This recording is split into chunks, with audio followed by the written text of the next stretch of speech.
Gouache is a tricky medium. I can't even spell it most of the time. But I've seen so many artists make beautiful works using gouache. So when the Arteza 24 set was on sale for a lower price, I decided to give it a try. This isn't my first set of gouache, and it's not my first attempt using the medium.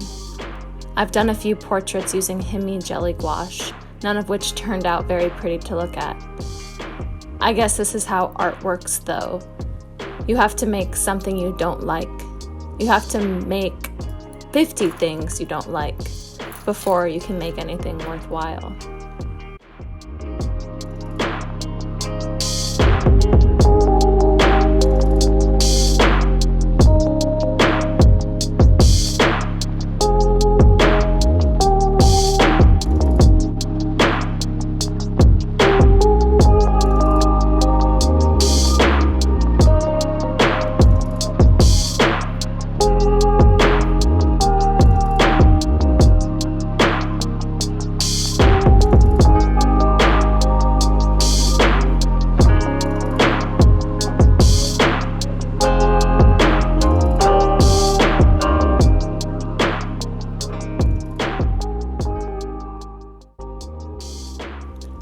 Many people describe gouache as the love child of watercolors and acrylics. It is opaque like acrylic paint, but it's water activated like watercolor, and so it can be mixed with water to create more transparent washes. Gouache dries quickly and with a matte finish, and the colors look different wet than they do dry. The lighter colors tend to dry a bit darker, and the darker colors dry lighter. This, of course, makes color mixing challenging and makes it difficult to create contrast. Color mixing and contrast are already two things I struggle with. Gouache always has an ugly stage. I knew this going in, both based on my own failed experiences with the medium and from watching other artists' processes using the paint. Pretty much as soon as I began to lay paint down, I was afraid this piece would end up another unfinished mess in my trash can, but I wanted to see it through. This is one of the most important and most challenging practices I have adopted in the process of trying to improve myself as an artist. Don't scrap anything without at least attempting to finish it, without at least attempting to fix it. When it comes down to it, the only difference between an ugly, unfinished piece of art and an ugly, completed piece of art is that in the act of seeing it through to the end, you will learn much more in the process. In the age of art on social media, it's easy to get caught up in the outcome. I want something that looks finished, something beautiful, something I can post and share. But when you're a growing artist, the process has to be more important than the outcome, or it's too easy to get frustrated and you won't end up learning or improving much at all.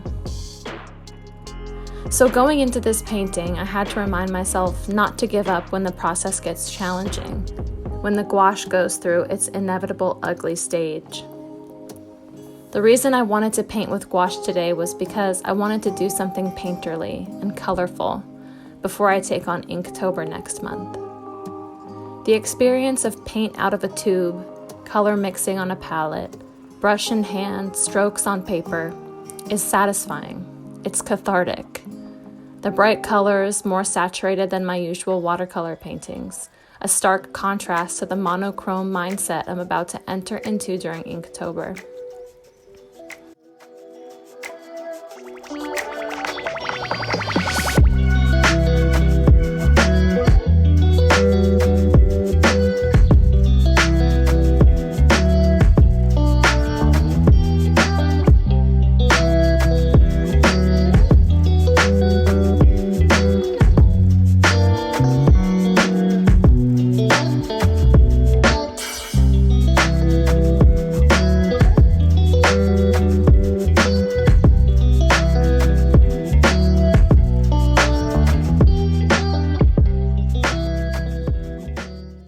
The sketch I made for this painting was purposefully a very simple one.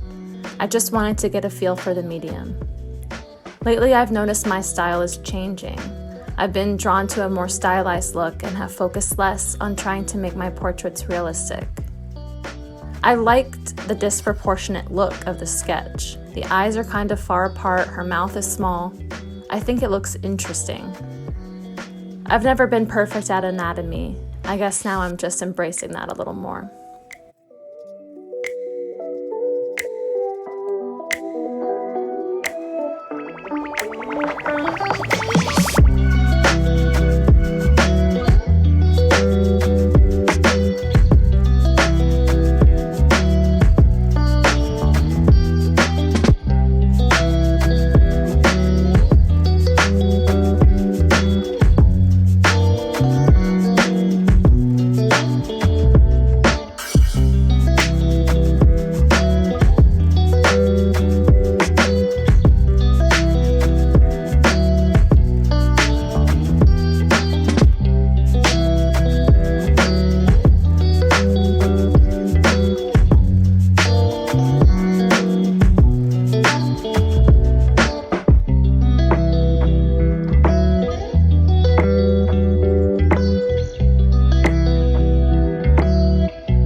In my head, I categorize Arteza as a student grade brand. I think mainly because their materials are so affordable compared to others. But their website qualifies their gouache paints as artist quality, and each tube is labeled with light fastness and opacity information. The gouache set of 24 usually goes for $24.99, but when I bought them, they were on sale for $14.98, which breaks down to about 62 cents per 12 milliliter tube. I was really looking for something to learn with. Thinking about my past failed attempts at using gouache, I was certainly not going to spend the money on a professional set. So for the price, the Arteza set exceeded my expectations.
I had this idea in my head before I even started painting that I wanted to paint pink hair. But by the time I had put down all the other colors, I was starting to worry that the pink wouldn't go. I mixed a pink that looked like Pepto-Bismol. Then I considered just leaving her hair white. A lot of times, there comes a point during a painting where I'm pretty happy with how it's turning out, and I'm afraid whatever I do next will ruin it. That was the hair for this. In the end, I mixed a color that matched the lips and decided to go for a solid block of color instead of realistic-looking hair, which seemed like the perfect balance for all the bright colors that were already going on.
This painting was a good learning experience for me.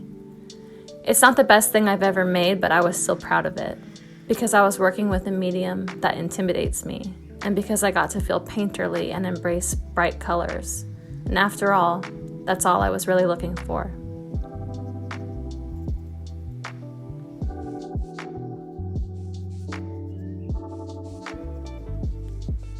Thank you so much for watching, and I'll be back with another video next week.